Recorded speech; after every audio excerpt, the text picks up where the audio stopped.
Hey, it's Jake. I make Pathfinder 2 videos on ancestries, classes, weird builds, and archetypes. Today we are doing archetypes. We're going to be going over the Horizon Walker, Linguist, and Loremaster. Let's get started. So Horizon Walker. To start with, you have to be trained in survival. That's a very low requirement for an archetype. And at the beginning, you gain the favored terrain feat within a specific terrain. When in that terrain, you get a plus 10 foot circumstance bonus to your travel speed.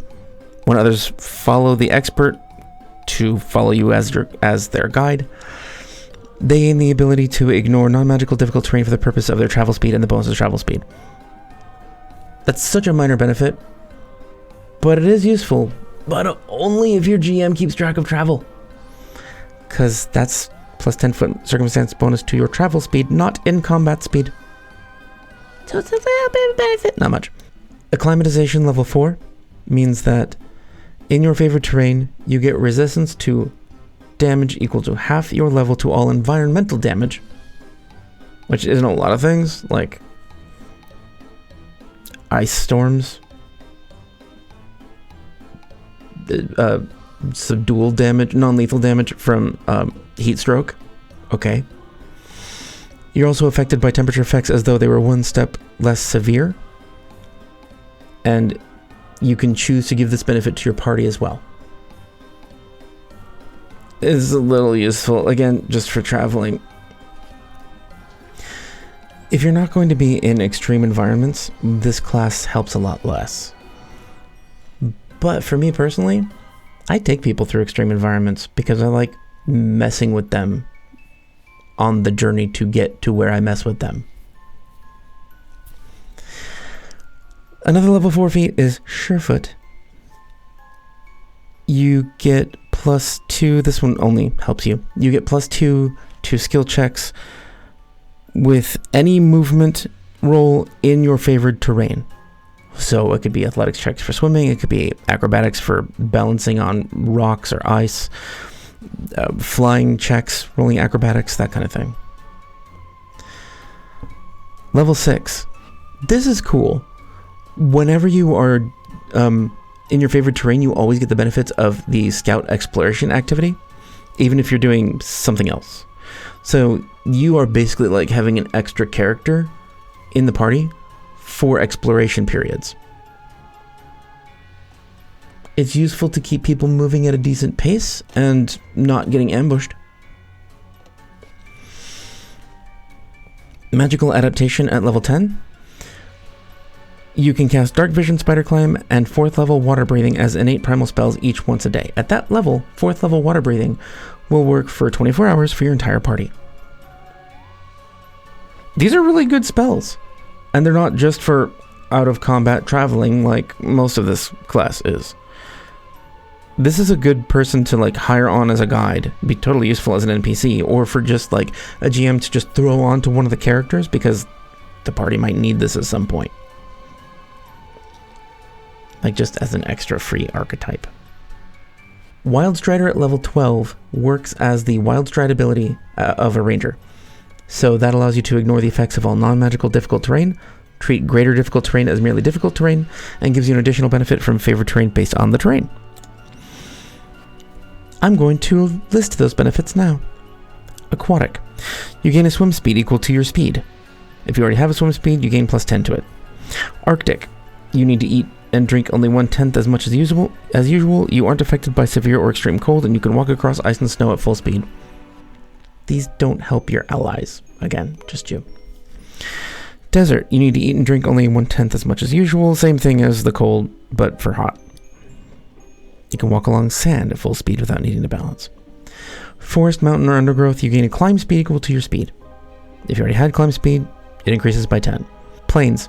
Plus 10 foot status bonus to your land speed. Sky, plus 10 foot status bonus to your fly speed if you have one.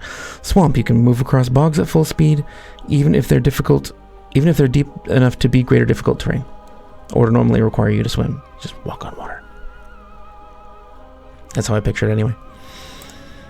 And that's all for the Horizon Walker. It's like a really good, solid, moderate benefit. no matter where you go, it's going to help a little. It's certainly not something people would take for power, but if you are already like somebody who survives in the wilderness, maybe not a ranger because you already get some of these benefits as a ranger, then it makes sense to tack on. I guess it's a good role-playing archetype. Linguist. I like the Linguist. Linguist Dedication at level 2 requires that you speak at least 3 languages. You become trained in society. If you're already trained in society, you are now expert in society. You gain the multilingual skill feat twice. So you take this and suddenly you speak 4 more languages. It's magic! Level 4 feat Multilingual Cipher. This is pretty much only going to be useful if you're trying to pass secret messages to other allies. Like if that's the entire point of the campaign. If you're a spy, this is kind of necessary because it adds an awesome little flavor to it. You use multiple languages to create and break codes. You get +1 to decipher writing. If someone else tries to decipher writing you encoded, they get -2 to the check unless they speak all the languages that you speak. That would be unusual, so they're probably getting the penalty.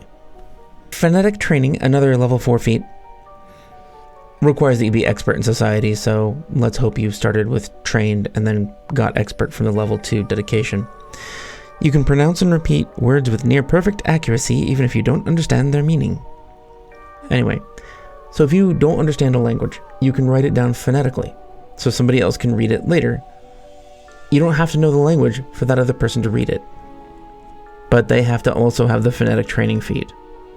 I would personally just ignore that part, because if you're writing down something phonetically, that is writing it as it would be sounded out. So if someone speaks the language you wrote the phonetic script in, they could just say it and they would hear it. Like they would be able to pronounce it. They wouldn't need training for that. Anyway, it's okay. Spot Translate, level 4 feat. This one I thought was just but then I learned something about it. I'll tell you that in a moment. It's a reaction. The trigger is another creature within 60 feet uses a linguistic effect in a language you understand. It doesn't say just speaks, it's any linguistic effect in a language you understand. You interpret a creature's words, repeating their message in a different language that you know. If the triggering effect's targets speak either the original language or the one you translate it into, they are affected. So, like, let's say that your bard is casting a charm spell, and the orc he's casting it on doesn't speak, let's say, common, the bard is using. You can translate it into Orcish, and it allows the spell to affect them, as though you're being a funnel, a channel for the magic. That's awesome. It's just a cool little twist, like I haven't seen that anywhere else. It's a neat little ability. It won't always be useful, but depending on your party composition, it could be extremely useful. Analyze Idiolect, level 6 feat. An Idiolect is the way one specific person speaks, their accent, the way they pronounce things, their little idioms they use. If you study a person for at least 10 minutes, you get a +4 to any check to impersonate them. That's cool. You get a bonus to your deception checks to act like them. The last line I don't really like. It says, due to the intense character study required, you can't remember more than one Idiolect at a time. I think that could just be scrubbed away. I mean, I've watched professional linguistic coaches, and they can memorize a series of Idiolects. Granted, that's their job, but taking the linguist archetype is saying that this is your job. I don't think there should be any limit on how many you could... I mean, okay, because then people would just say, well, I memorized the entire town. Well, that's stupid. But let's say, like, a number equal to your level. There should be no problem with that. And it makes it way more useful and fun. Level 7 feat, read Shibboleths. That's such a weird word. It sounds like Shimagoraths. Read Shimagoraths. A shibboleth is just like the way a certain caste or group speaks in a society. Like 19th century psychologists have their own shibboleths. Or Shibboleth. Maybe Shibboleth, singular. Anyway. So, this is a skill feat, and that's the only reason I think it's worth taking.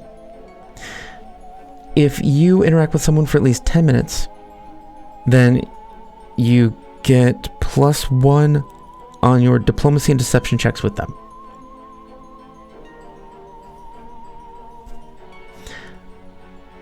That's about it. I mean, you are learning more about who they are, what class they belong to, not character class, like social class. And you are essentially imitating them, so you're speaking their language, sorta. It's interesting. It's worth a skill feat. It wouldn't be worth a regular feat. One other thing that Read Shibboleths implies that it does is if you're speaking to somebody who isn't being honest about their current class, as in they're a commoner pretending to be the prince, for example. Okay, that's a bad example because that's based on who that person is, and that'd be impersonating. That's a deception check. That's different. It's not diplomacy necessarily. So let's say that it's a noble person trying to sound like kitchen staff. For whatever reason, it doesn't really matter. You can determine whether or not they actually fit that role, and they have to make a deception check against you, or society, or appropriate lore check against your society DC to trick you into believing that they are actually that grouping that they're trying to put themselves in. Minorly interesting, maybe useful for a plot point, but if I were the GM, I wouldn't be relying on a player having that ability. There'd be other ways to find out that the princess isn't really the scullery maid. Crude Communication, level 8 feat. Even if you don't speak a creature's language, if you spend 10 minutes talking with them and they speak an actual coherent language, so you can't just like talk to animals like monkeys or something, or plants, unless it's a Goron and it's a plant and it's speaking like Elvish. Anyway, you can spend 10 minutes listening to them and you get the gist of what they mean, even if you don't speak the language. So like you're picking up on cues like facial expressions, body language, intonation, and you get mostly what they mean. The better skilled you are in society, the faster you can understand this and the better you can. So that's the Linguist. Fun. Couple of abilities in here that are really cool, like Analyze Idiolect, just duplicating a person. That's great. In fact, there have been so many adventures that I've run or played in that require you to masquerade as someone else. This is perfect for that. And also the Spot Translate.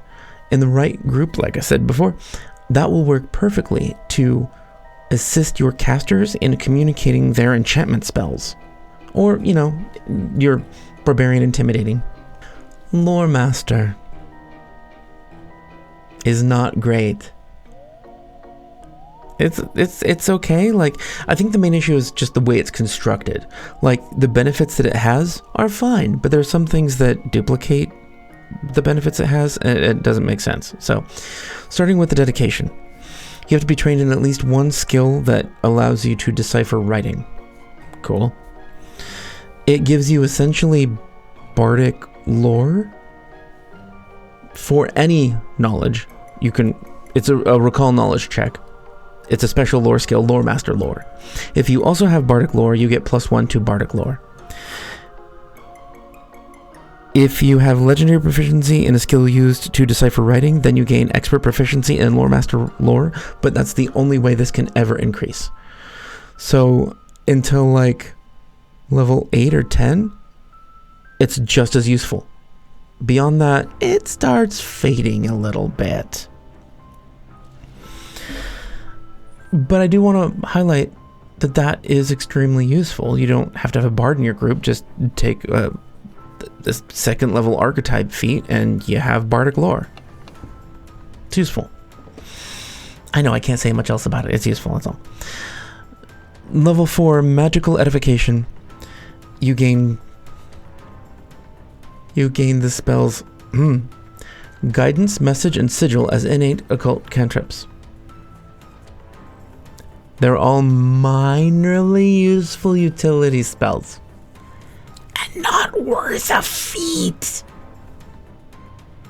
Especially if you're not using the free archetype variant. This is not worth taking. Guidance, message, and sigil, really? Come on, like, I could take that as an ancestry feat with right ancestry. Another level 4 feat, Orthographic Mastery. It sounds so fancy. You can now attempt to decipher writing using Loremaster lore. But you already had to be able to decipher writing to take this archetype, and this is only 2 levels later. It's a little bit of a benefit, maybe. It's not great. I don't know. Level 4 feat again. Quick study. This is my problem. This is my problem with the Loremaster. During your daily preparations, you can study a particular subject and gain the trained proficiency rank in one lore skill of your choice. Trained proficiency rank in a lore skill. What was that first ability you got? The second level feat? Loremaster lore, that's right. And that's for any lore. You can recall knowledge. And it's at least trained. So why does this exist?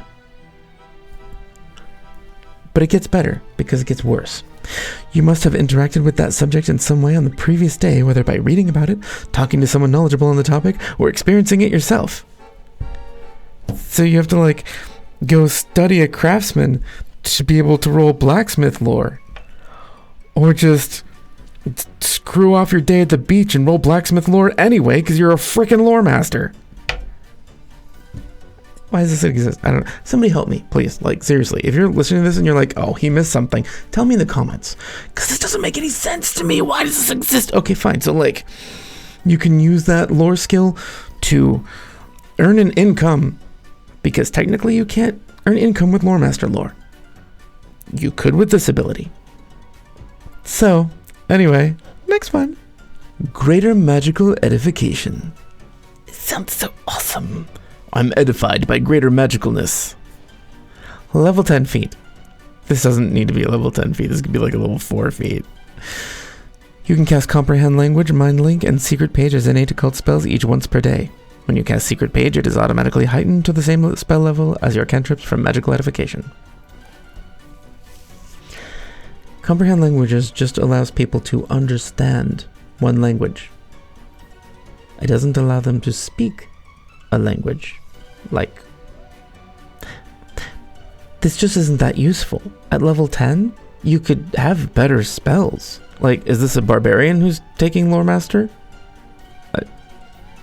If it's any kind of spellcaster, you just don't need those at all. They're not great. Okay, so overall, this archetype is not worth anything past the 2nd level. Yep, that's my opinion.